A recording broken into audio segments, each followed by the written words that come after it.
係啦，跟住過後咧就今年嘅時候就將佢畫咗出嚟啦。咁一開始佢係咁樣樣啦，跟住就慢慢將佢進化，將佢變，跟住就有各種唔同嘅表情啦。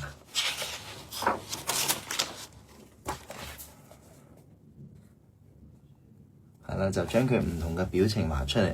因為其實係難嘅，因為要即係佢即係得個眼啫嘛，但係要點樣將佢嘅畫出表情，所以就做咗啲用佢嘅即係嗰兩條鬚啦，就畫啲唔同嘅表情啊，唔同嘅樣啊咁樣啦。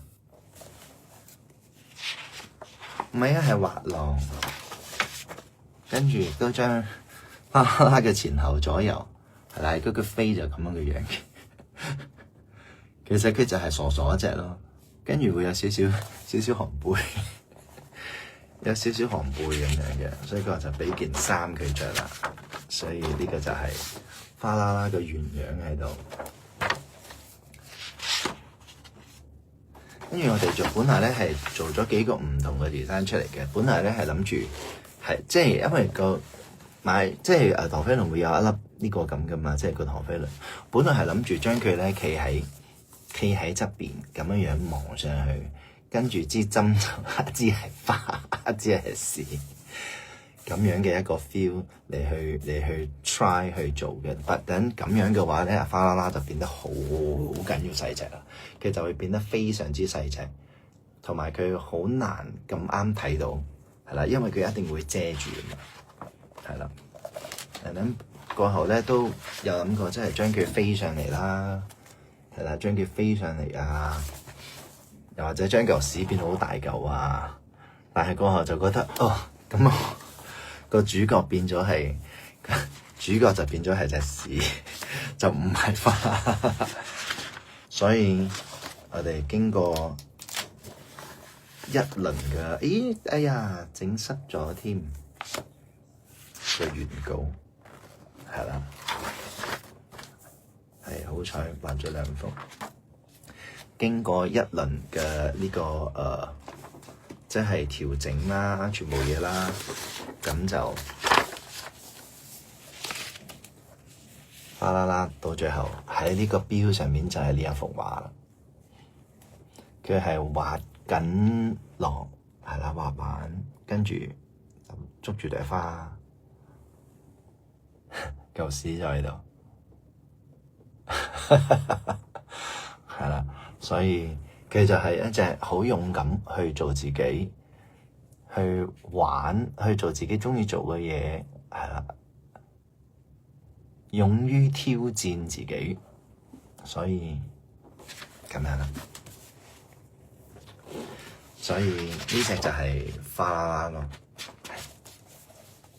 咁明年1月嘅時候就係會配合返萬希泉一齊我哋會做一個新嘅 MV 嘅首播，係啦。咁呢個 MV 嘅首播咧就係變成會係一個 special 嘅一個 event 咯，係啦。我哋暫時未知道會喺邊度做嘅，係啦，仲諗緊一個點樣將成件事情，因為其實佢係一個萬希泉其實係一個好 exclusive 嘅一個即係一個牌子啦。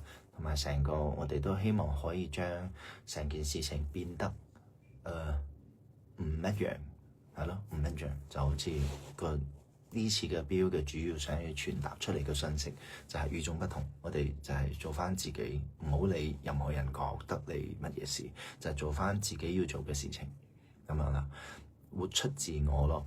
所以我哋諗緊一個點樣可以將呢件事情，即係將所有有買呢隻錶啦，有買呢隻錶嘅朋友咧，就會有呢個即係可以得到呢個即係入場嘅呢個叫咩咧 invitation 啦，係啦。所以我哋就會喺現場，大家就可以睇到首播呢隻歌嘅 MV， 係啦。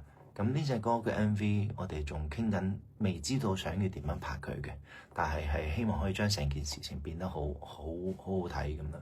咁就睇 MV 啦，咁到時就大家就可以攞到法拉拉呢隻錶啦，咁就會喺當然會簽名啦，喺個盒上邊啦，就係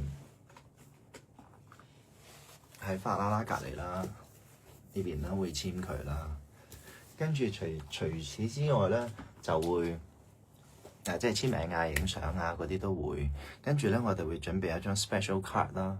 而嗰張 special card 咧，就係我會現場，即係每一個人啦，即係我會現場畫法拉拉，同埋會喺嗰邊簽一個名嘅，就係一張收藏嘅卡，就係現場畫啦。所以係喺你面前畫俾你睇嘅，係啦。所以每個人都可以得到呢一張卡咯，係啦。所以呢個就係我哋而家 plan 緊要做嘅嘢，咁就特別啲啊嘛，係啦。咁法拉拉會唔會變成 T-shirt？ 會唔會變成 Who knows? Maybe one day 佢可能會變成一隻咁嘅公仔，可能㗎，未知。But 暫時我哋嘅 planning 就係先做好呢隻錶咯，係啊，先做好呢隻錶。咁呢個係法拉拉第一次面試啊嘛，係啊，第一次出現喺個 market 上邊，係啦，所以就咁樣啦。